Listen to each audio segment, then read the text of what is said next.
Hello, I'm Dardan Shedula. I'm a veterinary doctor and I'm technical manager at Kepro since 2 years now. Today we are visiting a parent stock farm because I would like to discuss an important issue. I would like to discuss the diseases that are transmitted through the eggs, so vertical transmittable diseases.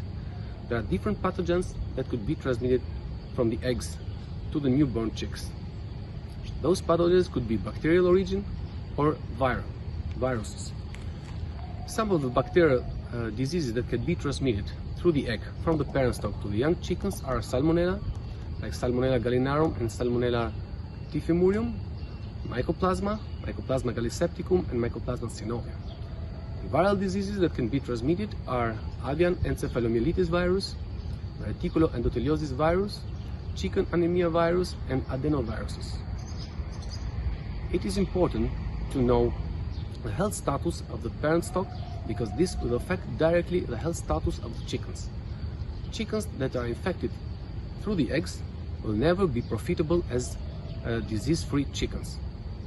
So that's why in Europe there are very strict and very rigorous programs to eradicate those vertical transmitted diseases. For bacterial diseases, all the grandparent stocks and parent stocks in Europe are Salmonella and Mycoplasma free. For the viral diseases, there are a lot of vaccination schemes which prevent that these viruses could be transmitted through the eggs. If the parent stock is vaccinated with these viruses and vaccines before it starts laying, then these viruses cannot be transmitted through the eggs to the newborn chickens. The health status of the chickens is very important because it is linked directly with the profitability of the farm. For the bacterial diseases, sometimes you can use antibiotics to treat them or to improve the outcome of the flock, but this is not advisable because these bacterial diseases are not eradicable from an infected flock. Also, the use of antibiotics will raise antibiotic resistance in the farm. When you treat an animal, you treat the environment. So it's not advisable to treat or to manage these transmitted vertically bacterial diseases with antibiotics. About the viruses, it is really important from the point of view of the farmer to know which is the vaccination scheme of the parent stock, so he can be sure, or he is at least aware if his chickens are immune and or these chickens can have these vertically transmitted diseases from the parent stock. It's also important to, if you cannot choose the source of your chickens, then you have to be aware and treat these chickens with more care, because sometimes, for example, for Mycoplasma, you can treat with Doxivet 500 or Doxivet 200 or Camflox, or also Keprotylosine tartrate 100%.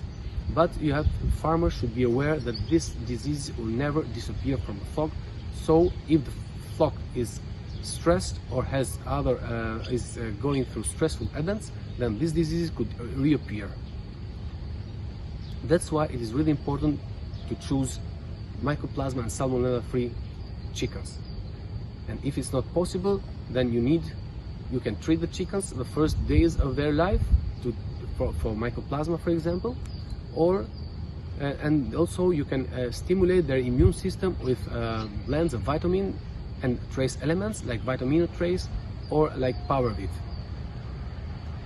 It is really important also the biosecurity, because the chickens could not only be infected from the parent stock, but they can also be infected horizontally. So the disease can come into the farm with equipment, with the persons moving in and out from the farm, and with the new chickens. So also it is important that the farms should not be multi-age farms. But I know, and like in our region also, this is not possible.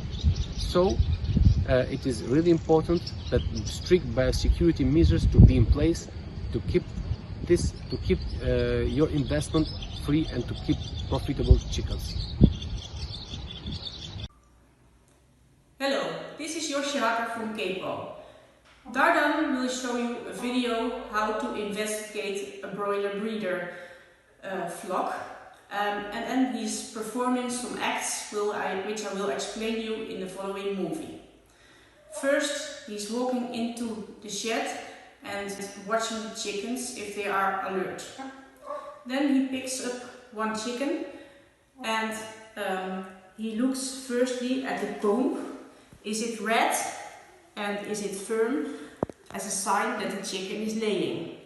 The next thing, he looks at the eyes and the beak to see whether he sees any signs of respiratory disease. The nostrils, they should be dry and clean, and also the eyes should be without any discharge. Then he feels at the crop to see whether it's filled with feed. The next thing he does is holding the chicken next to his ear to hear if he's got any sound of respiratory disease. Then he wants to know whether the chicken is egg laying or not. He checks the condition here at the breastbone, and if you can feel 2 hip bones here, and if you can put 2 fingers through it, she is egg laying. So you just go from the breastbone to the hip bones, and if you can put 2 fingers on the skin, see got signs of laying. Then you look at the legs to see whether there are no lesions. And the last thing he does is checking the drink nipples to see whether the water is flowing, and he walks up to the laying nests and opens them to see whether there are any diseased chickens, because that is the place where diseased chickens are hiding. So this was my explanation. Have a good view on Dardan's movie. Bye.